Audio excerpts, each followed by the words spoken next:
Hello students and everyone, welcome back to class 7th maths on my YouTube channel.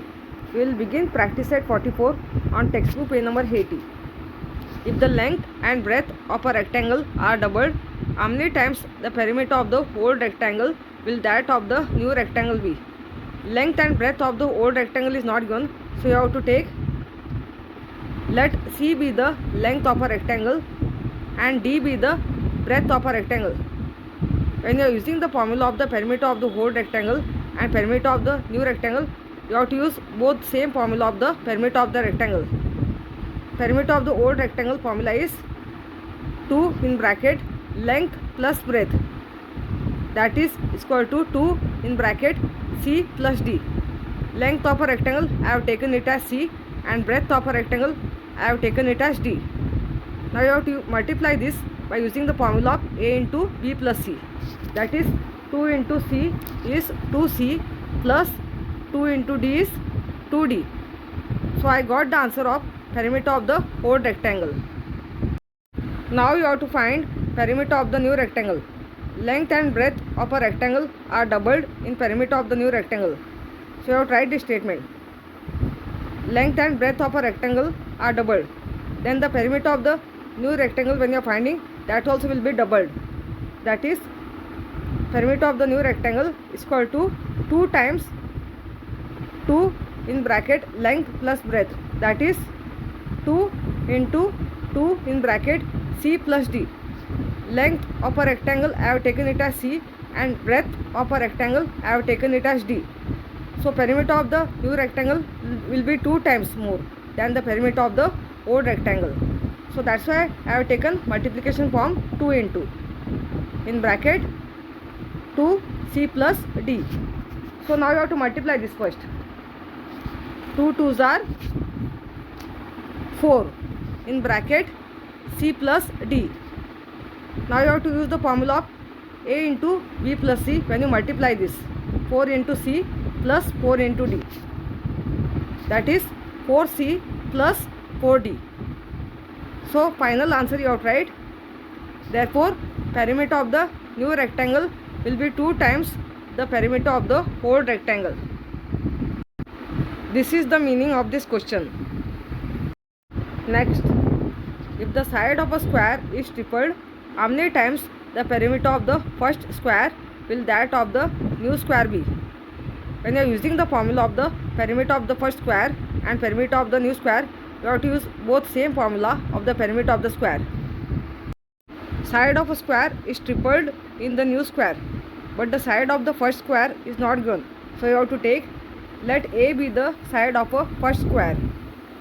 Then you have to use the formula of the perimeter of the first square. When you are writing the formula of the perimeter of the first square and perimeter of the new square, both the formula will be same of the perimeter of the square. Perimeter of the first square is equal to 4 multiplied by side, that is 4 multiplied by A. Side of a first square what I have taken? A. So that's why 4 multiplied by A is equal to 4A. I got the answer of the perimeter of the first square. Now you have to find perimeter of the new square. But the side of a square is tripled in the new square. If the side of a square is tripled in the new square, it becomes side of a new square is equal to 3 multiplied by A is equal to 3A. Tripled means 3 times of the side of the first square. And then you have to use the formula of the perimeter of the new square, that is equal to 4 multiplied by side, that is equal to 4 multiplied by side of a new square, that is 4 into 3A. 4 3s are 12, that is 4 into 3A is 12A. Now you have to compare that perimeter of the first square and the perimeter of a new square, how much you got. Perimeter of the first square you got 4A. Perimeter of the new square you got 12A. So how many times the perimeter of the new square will be greater as the perimeter of the first square? Answer is, therefore perimeter of the new square will be 3 times the perimeter of the whole square. Next, given alongside is the diagram of a playground. It shows the length of its sides. Find the perimeter of the playground. Playground figure is already given on textbook, but you have to name the points of the playground figure. Point A, point B, point C, point D, point E, point F and point G are the points of the playground figure. Length of AB is 10 meter given. Length of BC 15 meter given. Length of CD 5 meter given. Length of DE 15 meter given. Length of EF, length of FG and length of GA is not given. Length of FE you have to take 15 meter, because if length of AB is 10 meter, small part of playground is not given this much. So this will be the 5 meter. So that's why here it becomes length of FE 15 meter. Opposite sides of a rectangle are congruent. If length of DE is 15 meter, length of GF also is 15 meter, because opposite sides of a rectangle are congruent. If length of BC is 15 meter, length of AG also is 15 meter, because opposite sides of a rectangle are congruent. If you are getting all the sides of the playground, then you have to find perimeter of the playground. If you are finding perimeter of the playground, then you have to add all the sides of a playground, and that will be the answer of perimeter of the playground. So statement you have to write first one: length of EF plus length of FG plus length of GA is equal to 15 meter.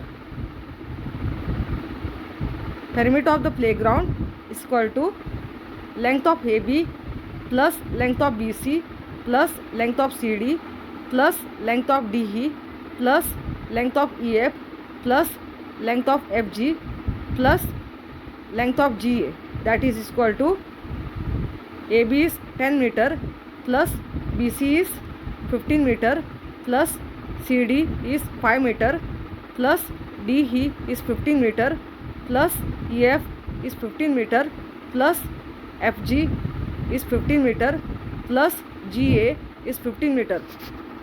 All these sides now you have to add. After adding all these sides, then you'll get the answer 90 meter. Therefore, perimeter of the playground is equal to 90 meter. Next, as shown in the figure, 4 napkins, all of the same size, were made from a square piece of cloth of length 1 meter. What length of lace will be required to trim all 4 sides of all the napkins? This figure is already given on textbook. This figure is about 4 square pieces of napkin clothes. Okay. What is given that you have to write? Length of the side of square piece of cloth is equal to 1 meter given.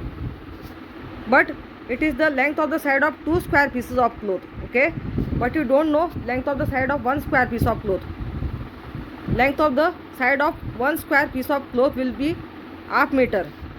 If you are adding this half meter plus half meter, it becomes 1 meter. That means length of the side of 2 square pieces of cloth is given 1 meter. Then the length of the side of 1 square piece of cloth will be half meter. So you have to find now perimeter of 1 square piece of cloth, that is equal to 4 multiplied by side.